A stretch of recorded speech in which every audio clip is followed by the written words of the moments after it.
Hello મિત્રો, શેરબજારની વાતોમાં મિત્રો કાલે બજારે જોરદાર વળો લીધો અને એક બયાને બજારનું પાછું પલટી નાખ્યું અને કાલે સેન્સેક્સ નિફ્ટીમાં જોરદાર તેજી હતી.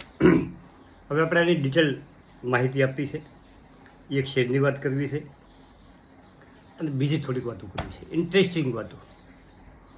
કે 6 મહિના પહેલાં એફઆઈ અને ડીઆઈ વેચવાઈ, એફઆઈની વિદેશી રોકાણકારોની વેચવાળી ખૂબ આવી અને સતત એવા સમાચાર હતા કે બધું રોકાણ ચીનમાં જઈ રહ્યું છે, વિશ્વના બીજા દેશોમાં રોકાણ, ભારતમાંથી રોકાણ હટાવી જાય. એ લોકો પાછા ભારતીય બજારમાં ઢગલા બંધ ખરીદી કરી રહ્યા. કાલે એફઆઈએ જોરદાર ખરીદી કરી સ્ટોકમાં, ઇન્ડેક્સમાં અને ફ્યુચરમાં, કેશમાં. હવે આ બધું કેમ થાય છે તમને મિત્રો કહું. એ લોકો એક માર્કેટનો અભ્યાસ કરતા હોય અને મોટી ક્વોન્ટિટીમાં લે વેચ કરતા હોય છે. જો એની ચાલ આપણે ના સમજ્યા તો આપણે ફસાઈ ગયા.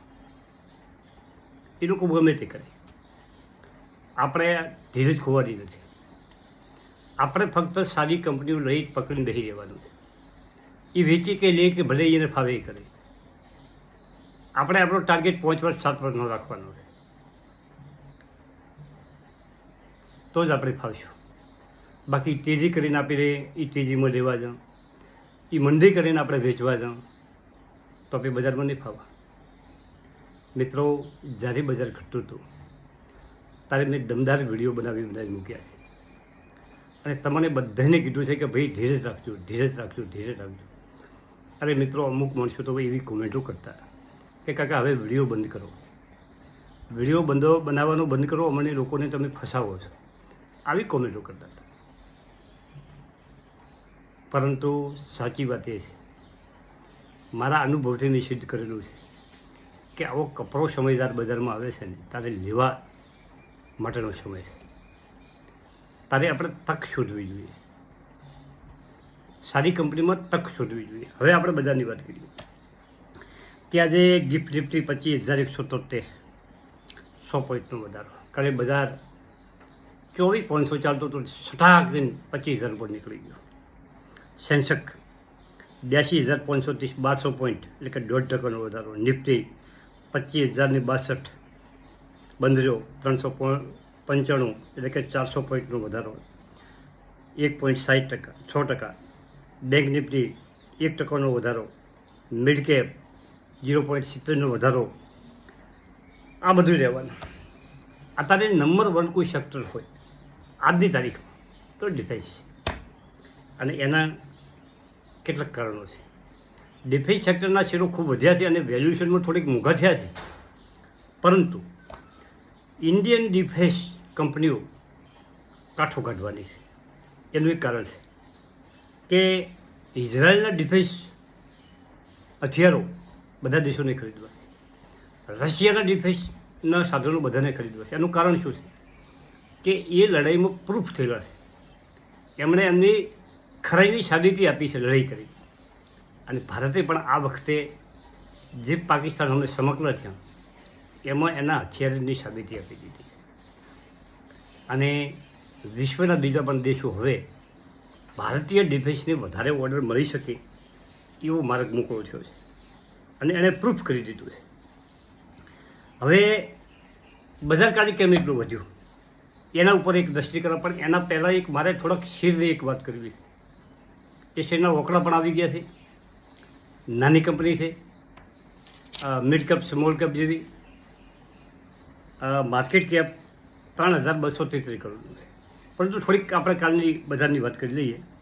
ટ્રમ્પનું એક બયાન 12:30 વાગે આવ્યું અને સ્ટોક માર્કેટમાં ધમાકો થયો અને એક તરફી તેજીથી. અને એનું કારણ, મુખ્ય કારણ ટ્રમ્પ સાહેબના શબ્દો, એમનું બયાન. એમણે શું બોલ્યા એના પછી તમે જુઓ તો આ તેજી બધા દેશોમાં નથી, ફક્ત ભારતીય માર્કેટમાં જ તેજી હતી અને ફક્ત ભારતના બજારમાં જ તેજી હતી. ટ્રમ્પ કતારમાં અત્યારે પ્રવાસમાં છે અને એમના પ્રેસ કોન્ફરન્સમાં એમણે પ્રેસ કોન્ફરન્સ કીધું ઇન્ડિયાએ 0 ટેરિફની ઓફર કરી છે. આટલા જ શબ્દો કે ઇન્ડિયાએ 0 ટેરિફની ઓફર કરી છે. તમે પણ 0 ટેરિફ લગાવો, અમે પણ 0 ટેરિફ લગાવો. હવે ઇન્ડિયાએ ઓફર કરી છે કે નથી કરી એ ઇન્ડિયન સરકારે કે આપણી ભારત સરકારે કોઈ બયાન આપ્યું નથી. હવે ટ્રમ્પની વાત સાચી છે કે ખોટી છે એ ભગવાન જાણે, પણ બજારે એને સરસ રીતે તેજીમાં લઈ લીધી અને બજાર સડસડાટ 25,000 ઉપર નીકળી ગયું. હવે આ ટ્રમ્પ સાહેબને તો આપણે બધા જાણો છો કે બયાન બોલીને વળી પાછું ફેરવી તોડવાનું, પરંતુ આ બયાનમાં કંઈક તથ્યો છે તારે જ બજારે પોઝિટિવ કારણ લીધું છે. અને હવે ઇન્ડિયા શું આ બયાન વિશે શું કહે છે એ જોવાનું રહ્યું.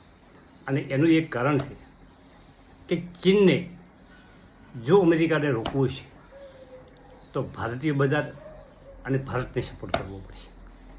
પરંતુ કાલે એક બીજા નેગેટિવ સમાચાર આવ્યા હતા કે જે આઈફોન બનાવતી કંપની ચીનમાં જે ઉત્પાદન કરે છે અને હવે પછી ભારતમાં આવવાની છે, પણ ટ્રમ્પ સાહેબે એવું બયાન કીધું કે તેનો નવો પ્લાન ભારતમાં ન નોખે. એ આઈફોન બનાવતી કંપની અમેરિકાની કંપની છે અને એ અમેરિકામાં પ્લાન્ટ નોખે.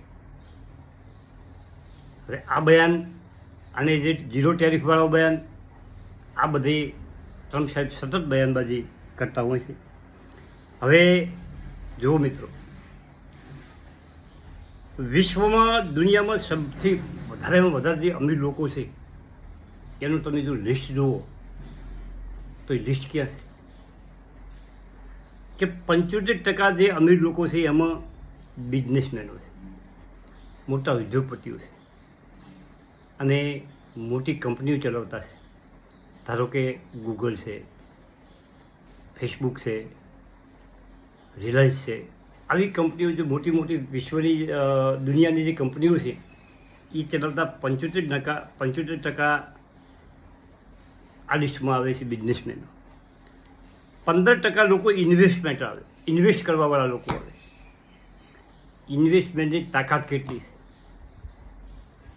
અને તમે ઘણાના ઇતિહાસ જુઓ ને શેર બજારમાં તો મામૂલી મૂડી લઈને આવેલા લોકો કરોડો, અજબો, મિલિયનની સંપત્તિ બનાવી એવા પણ દાખલા. અને 7 લોકો એથ્લેટિક એટલે રમતવીરો છે અને 3% લોકો આર્ટિસ્ટિક એટલે કે જે સિનેમાવાળા છે એના આર્ટથી જે પૈસા કમાય છે એવા લોકો છે. હવે આપણે જે કંપનીની વાત કરવી છે એની વાત કરું કે ડી-દેવ પ્લાસ્ટિક. આ કંપનીના આપણે ખૂબ વિડીયો બનાવ્યા. 312 રૂપિયા ઉપર ચાલી ગયો છે. 212નો રો બનાવ્યો હતો. 212નો રો બનાવ્યો હતો, તાર વિડીયો બનાવ્યો હતો. એના પછી 100 રૂપિયા વધી ગયો ટૂંકા ગાળામાં અને એનો હાઈ છે 316. તેના હાઈ નજીક આ કંપની પહોંચી ગઈ છે. 3,233 કરોડનું એનું માર્કેટ કેપ છે. 18.87 એક શેર દીઠ કમાણી છે. એનો PE 4 છે. સેક્ટરનો PE 39 છે. એની બુક વેલ્યુ 31 છે. PB 4.3 છે. કંપની 0. એટલે કે 0.5% ડિવિડન્ડ આપે છે અને ફેસ વેલ્યુ 1 રૂપિયો છે. હવે 2 લાખ શેરનું વોલ્યુમ થાય છે, એમાં 70% ડિલિવરી ઉઠાવવામાં આવે છે. લોકો લઈ અને શેર પડ્યો રાખે છે. 70% જે 2 લાખ શેરનું દરરોજ વેચાણ થાય છે લેવેચ, એમાંથી 70% ડિલિવરી. મિત્રો હવે આપણે હોલ્ડિંગની વાત કરીએ તો 75% હોલ્ડિંગ પ્રમોટરો પાસે છે, 0.37% FII છે અને 0.2% DI પાસે અને 2% FII પાસે. 13.98% એટલે કે 14% આસપાસ પબ્લિક પાસે છે અને 10% અધર એટલે કે જે બ્લોકમાં જેના પાસે શેર છે એવા લોકો પાસે 10% છે. હવે ડિસેમ્બર 25માં એનું શેર 760 કરોડનું હતું અને નફો 47 કરોડનો હતો. માર્ચમાં શેર વધીને 717 કરોડ થયો છે અને નફો 51 કરોડ થયો છે. સરસ નફો વધારો થયો છે. શેર કેપિટલ 10 કરોડ છે અને ફેસ વેલ્યુ 1 છે એટલે કે 10 કરોડ શેર બહાર પાડ્યા છે. રિઝર્વ 741 કરોડ છે, જોરદાર રિઝર્વ છે, અને ફિક્સ એસેટ 274 કરોડ છે. આ કંપની વોચ લિસ્ટમાં રાખી શકો છો, પરંતુ ખૂબ વધી ગઈ. સાચવીને બજારમાં કામ કરવાનું છે મિત્રો. લેવું હોય તો ચુનંદા શેરો લેવા, સાચવીને લેવા. જો મિત્રો, જો એક બયાનથી 500 પોઈન્ટ નિફ્ટી એ વધી જતો હોય નીચેથી, તો એક બયાનથી 500 પોઈન્ટ ઘટી પણ શકે. આ પણ સમજણ રાખવાની છે. બજારમાં બજાર સ્ટાક જઈને 26,000 પહોંચી જશે એના હાઈથી, પરંતુ જો કોઈ નેગેટિવ પોઈન્ટ આવ્યો તો સીધું 24,000 પણ જઈ શકે. શેર બજારમાં જે લોકો કામ કરતા હોય એ પોઝિટિવ પોઈન્ટની સાથે સાથે શેર બજારના નેગેટિવ પોઈન્ટ પણ સમજવા પડે, તો તમે શેર બજારમાં સક્સેસ થાઓ. કે ભાઈ આ કંપની લીધી છે, પણ કાલે ઉઠીને કંપનીમાં કોઈ ખરાબી આવે તો કંપની નુકસાન પણ આપણને કરાવી શકે. આ પણ સમજવું જોઈએ. Thank you.